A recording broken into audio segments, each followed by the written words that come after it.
Bonsoir, professeur Pierre Hélard. Que pensez-vous de votre venue à Perpignan lors des deux conférences? Eh bien, ce fut un moment pénible pour moi. J'espère ne jamais y retourner. Mais blague à part, je suis ravi de ce séjour en pays catalan de France. Et grâce à vous, j'ai pu exposer différents éléments, que ce soit la construction européenne, les euro-régions en particulier. Et ce soir, exposer un peu les origines comment dire, de ce couple anglo-américain lié au judaïsme, pourquoi de tels liens. Et d'ailleurs, j'en profite pour dire que le livre de Carol Quigley, Histoire secrète de l'oligarchie anglo-américaine, aux éditions Retour aux sources, avec une préface de votre serviteur, sortira vers la mi-mai. Et le livre de cet universitaire permet vraiment de comprendre les origines profondes du nouvel ordre mondial via les élites anglo-américaines. Donc c'est un livre de première main que toute personne sensée se doit d'acquérir. Pour vous, donc, vous identifiez les éléments de l'ordre mondial. Quels sont, au-delà d'informer les gens, comment on peut créer le doute chez ces personnes? Comment on peut les accompagner à cette démarche d'éveil, À l'usure, c'est-à-dire, en fait, il faut toujours s'appuyer sur des faits incontournables, authentiques, officiels. Les personnes qui ont l'esprit empoisonné, parce que c'est ça le problème, la plupart des gens ont l'esprit empoisonné par le système, par les médias actuels, vont sur le coup se rebeller, mais quand même face à des documents irréfutables, ça va quand même trotter dans leur esprit et user d'une certaine manière leur réticence. Et donc avec le temps, il faut être patient, peu à peu basculer du bon côté. Vous savez, il n'y a pas de secret pour se désintoxiquer, c'est comme un drogué, c'est pas en 24 heures. Et les gens aujourd'hui, peu importe l'origine sociale au niveau d'études, ont l'esprit déstructuré et infecté par l'esprit actuel, le refus du réel, le côté émotionnel, le peace and love, si tout le monde se donnait la main, il n'y aurait plus de guerre, des conneries de ce genre. Et donc, pour revenir à pied sur terre, il faut à ces gens-là et de bonne volonté, malgré tout, parce que vous avez des personnes qui ne sont pas animées de bonne volonté, qui sont des esclaves par nature, c'est triste à dire, mais ça existe. Mais vous avez aussi des personnes intellectuellement honnêtes et qui cherchent malgré tout, malgré leurs erreurs, à voir clair et avec des arguments, des informations de première main, personnes qui sont prêtes, avec le temps, peu à peu, à basculer du bon côté. Mais il faut être patient. Une autre question, l'intelligence méthodique. Est-ce que vous pouvez nous parler un petit peu du schéma de ce terme, intelligence méthodique? Alors, intelligence méthodique, finalement, je vais me référer à un religieux français du temps de Louis XIV qui était Bossuet. Et Bossuet a une formule, vous savez, de ces personnes qui vous donnent une formule en une phrase ou deux, qui vous font un livre de 300 pages. Et cette formule, c'est le plus grand dérèglement de l'esprit consiste à voir les choses telles qu'on le veut et non pas telles qu'elles sont. Et avec ça, ça vous fait un bouquin de 300 pages, donc vous voyez les économies. Et en fait, l'intelligence méthodique, c'est de toujours s'appuyer sur le réel, non pas en fonction de ses envies, de ses pulsions, mais en fonction de ce qui nous entoure et puis surtout de l'expérience du passé. Donc ça nécessite en plus l'intelligence méthodique, de la curiosité, établir des comparaisons. Et lorsqu'on a fait un constat comme un médecin qui constate que telle personne est atteinte d'une tuberculose et l'autre d'une pneumonie, eh bien, en fonction du réel, donner les bons médicaments correspondant à la maladie. C'est comme ça, c'est méthodique, c'est d'abord constater le réel et en tirer les conclusions. Et donc pour les personnes, lorsqu'elles se trompent, qu'elles sont dans l'erreur et qu'elles sont en mesure de se rendre compte de leur erreur, il y a cette transition douloureuse de se dire, en gros, j'ai été un con, je me suis fait rouler dans la farine, donc il va falloir maintenant que je change radicalement. Et là, l'orgueil en prend un coup, et ça prend du temps. Mais c'est ça qui est le début de la résurrection, si je puis dire. Surtout qu'on n'est pas loin de Pâques. Y a-t-il eu un événement qui a déclenché votre prise de position actuelle, votre cheminement intellectuel que vous avez maintenant, ou est-ce que c'est par formation professionnelle? Alors, en fait, c'est mon grand-père maternel, quand j'étais enfant, qui m'a offert, quand j'avais 7-8 ans, Petite histoire de France de Jacques Mainville. Et c'est lui qui m'a donné l'amour de l'histoire. Et il y a aussi une chose, c'est que d'un point de vue de ma nature, c'est d'aimer le réel. je vais choquer peut-être certains, les gens qui refusent le monde réel sont des faibles. Il y a une différence entre avoir des faiblesses et être faible, ne pas voir. Non, je ne veux pas voir. Et d'un point de vue, c'est ma nature, je n'aime pas ces gens-là. Aux temps antiques, on en faisait des esclaves. Alors évidemment, je me reprends et je me dis que peut-être que si j'avais été élevé comme eux, peut-être que je serais comme eux. Mais il est vrai que j'ai une nature tout naturellement à ne pas vivre dans l'irréel. Mais j'avoue que oui, c'est pas facile de. La nature humaine, elle est faible. La nature humaine, quand on observe l'histoire, on se rend compte que les gens suivent toujours le gagnant, le meneur. Alors quand le meneur pense bien, bah, tant mieux, mais quand il pense mal, et c'est plutôt ça qui caractérise l'histoire, eh bien la masse suit. Vous savez, il y a une formule d'un diplomate français, Charles-Maurice de Talleyrand, fin connaisseur de l'âme humaine, qui disait « agiter le peuple avant de s'en servir ». C'est le principe de Orangina. Bon. Eh bien, on se rend compte que les gens, il n'y a pas d'esprit de réflexion. Regardez comment on voit les gens qui votent encore par millions pour l'UMP, pour le PS, alors qu'ils se font rouler dans la farine depuis des dizaines d'années. J'ai envie de dire, mais vous n'avez toujours pas compris. Vous n'avez toujours pas compris. Qu'est-ce qu'il faut? Ben, il faut le malheur, en fait. Les gens ne comprennent que dans le malheur, et dans la souffrance, on est moins con. Quand on a le frigo vide, quand on a une guerre, quand on doit jouer avec sa vie et qu'on a un adversaire et qu'on se dit ben, si je le tue, je sauve ma vie, et si je ne le tue pas, c'est lui qui a ma peau. Ben, ça vous met du plomb dans la cervelle. Ce sont les gens qui souffrent qui sont mûrs. Et aujourd'hui, c'est peace and love, on est tous citoyens du monde, on se donne la main, il n'y a plus de guerre. Ben non, je suis désolé, c'est pas ça l'humanité. Est-ce que, comme dans le meilleur des mondes, Mustapha Meunier pourrait être plutôt le divergent de notre prochain siècle? Disons que c'est un prototype, oui, parce que l'ouvrage d'Huxley, Le meilleur des mondes, sorti en 1931, qui était un ouvrage à l'origine de science-fiction, mais en fait un ouvrage de politique pure, montre une humanité, une gouvernance mondiale, des blocs continentaux, et puis l'Europe qui est dirigée par un suprême dirigeant qui s'appelle Mustapha Meunier, qui est ni arabe ni français, mais qui est un produit hors sol. Et c'est ça qui nous attend. C'est ça qui nous attend. Mais dites ça aux gens, ils ne comprennent pas. Oh, vous exagérez,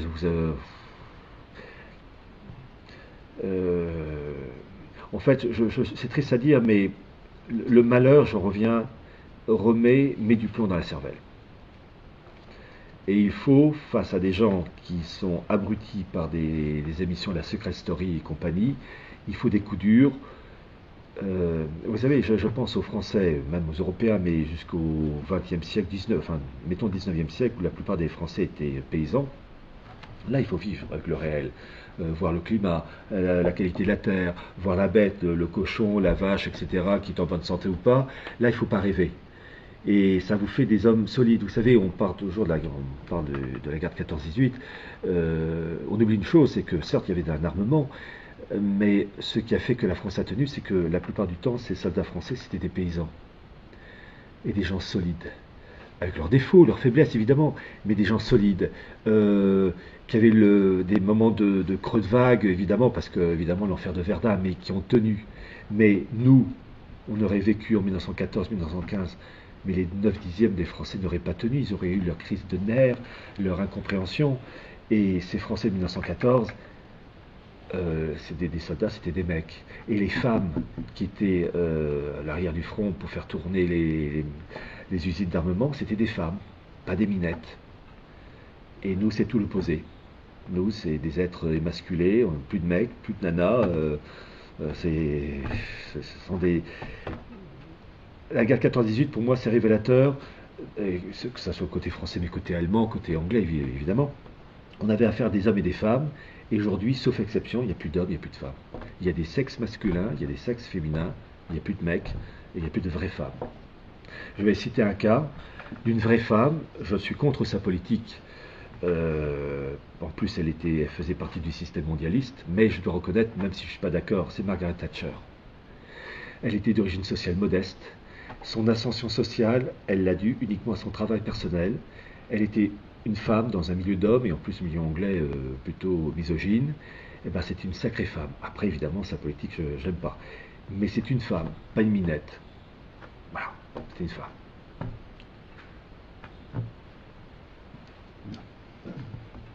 Des questions? Est-ce que vous voyez quand même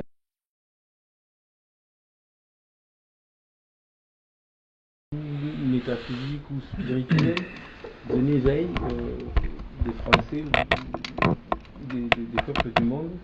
Alors déjà, les Français, oui, quand même, il y a toujours une minorité qui se réveille, parce que, bon, il y a quand même des personnes qui font du travail, qui diffusent des informations, donc il y a toujours un réveil, mais il faut quand même reconnaître que c'est quand même minoritaire. Oui, une prise de conscience, mais une prise de conscience qui touche une minorité. Et je dis toujours, en fait, la vraie bascule, c'est toujours dans le malheur. Quand vous voyez la jeunesse toujours plongée avec leur SMS, leur page Facebook, comment peuvent-ils s'élever quand ils s'intéressent aux futilités? Donc, il faut des choses. On mange quoi ce soir? Ben, il n'y a plus rien à manger. Il fait froid. Mets un pull, mais j'ai plus de pull. Ah, bah, tu vas crever de froid. Il faut des choses primaires pour remettre les gens sur la bonne voie. C'est très ça à dire. Moi, personnellement, je m'en passerai parce que je risque en plus d'y passer. J'avoue que bon. Mais il faut des trucs primaires parce que les gens sont trop primaires pour revenir à des pensées justes. Il faut, j'appelle ça la politique de la schlag. Hélas, je voudrais tellement me tromper, mais il faut des événements durs.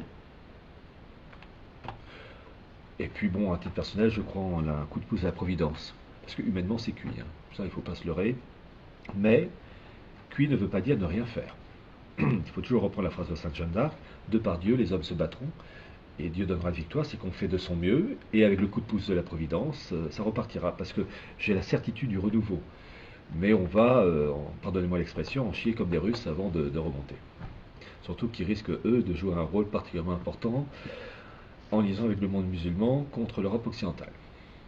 Là, je pense qu'un jour, un drapeau flottera sur le sommet du Vatican, et ça ne sera pas le drapeau du Vatican.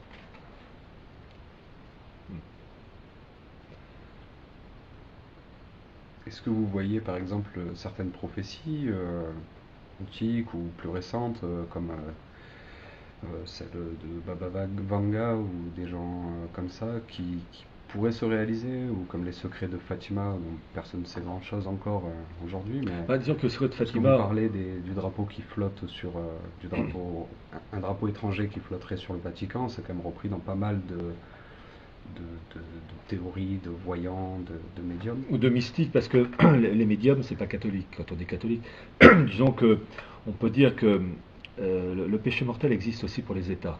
Il existe pour les personnes, mais pour les États aussi. Ce que demandait la Sainte Vierge à Fatima n'a pas été réalisé. Donc la Russie est toujours l'instrument qui servira de châtiment. Et donc ça risque de... C'est, je crois, Saint Jean Bosco qui disait qu'il voyait les Russes faire boire leurs chevaux sur les bords du Tibre. Bon, on verra.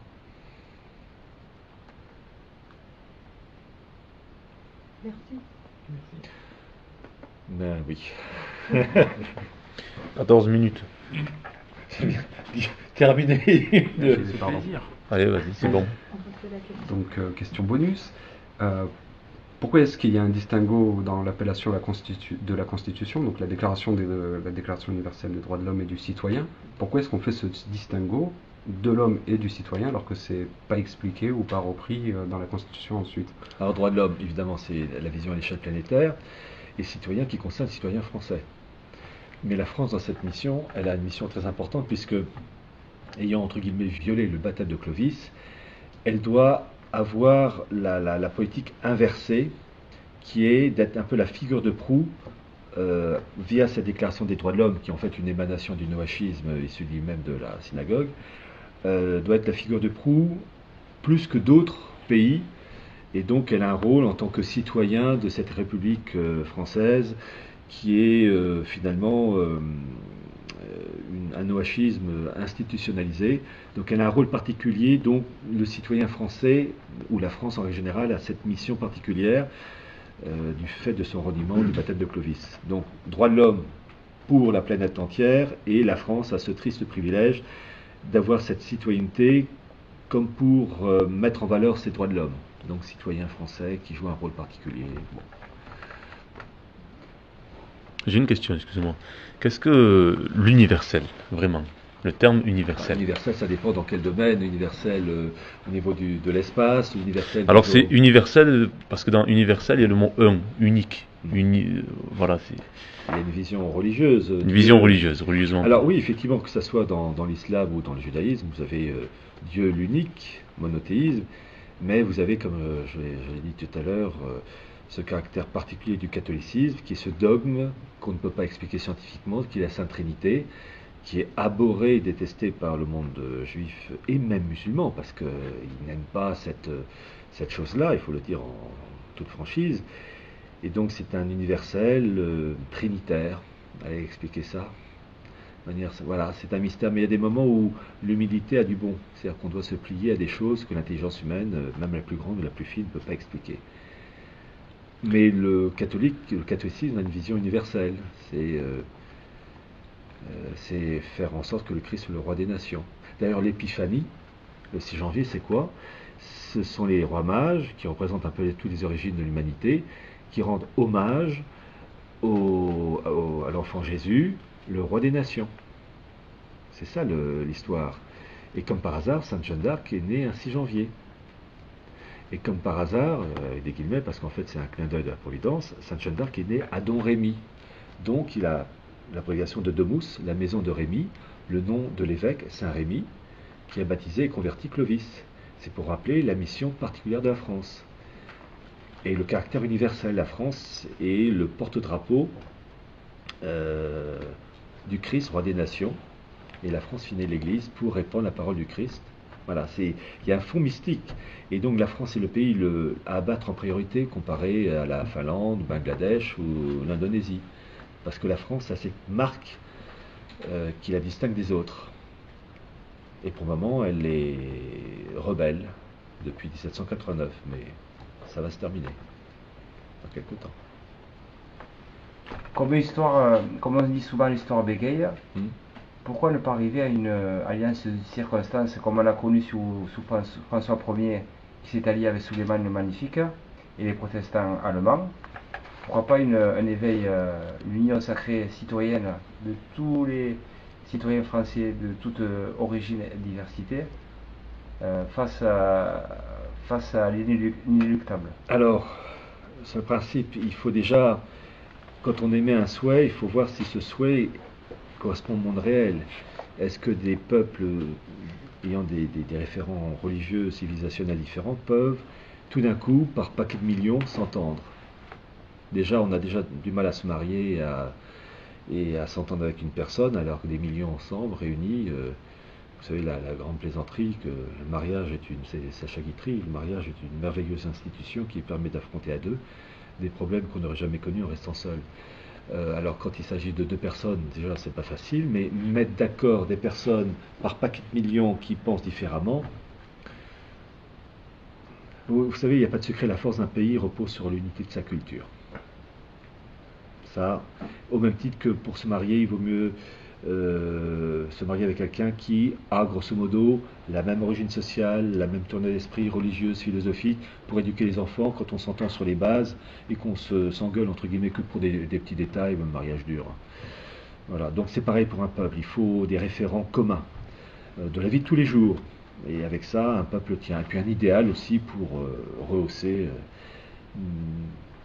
Et dans la volonté du mondialisme, c'est de mélanger les peuples qui ne s'entendent pas, qui pouvaient s'entendre en restant respectivement dans leur pays d'origine, mais de fait de les mélanger, ça crée des zizanies parce que, comme au même titre on ne se marie pas avec tout le monde, au même titre on ne s'entend pas avec tout le monde. Il y a des peuples qui peuvent avoir des relations cordiales de pays à pays, mais qui, quand on les mélange, ça tourne au vinaigre. Et au profit de qui? Et donc, ça crée le malheur qui va justifier le passage à une étape supérieure au profit du mondialisme et de ses promoteurs. Je vous remercie pour votre dernier entretien et votre agréable et impressionnante tournée sur la région de Perpignan et sur Tête. Moi, en tout cas, je vous remercie de votre accueil et de ce excellent moment passé en votre compagnie à Perpignan, sur les terres catalanes françaises. Merci. Molte grazie.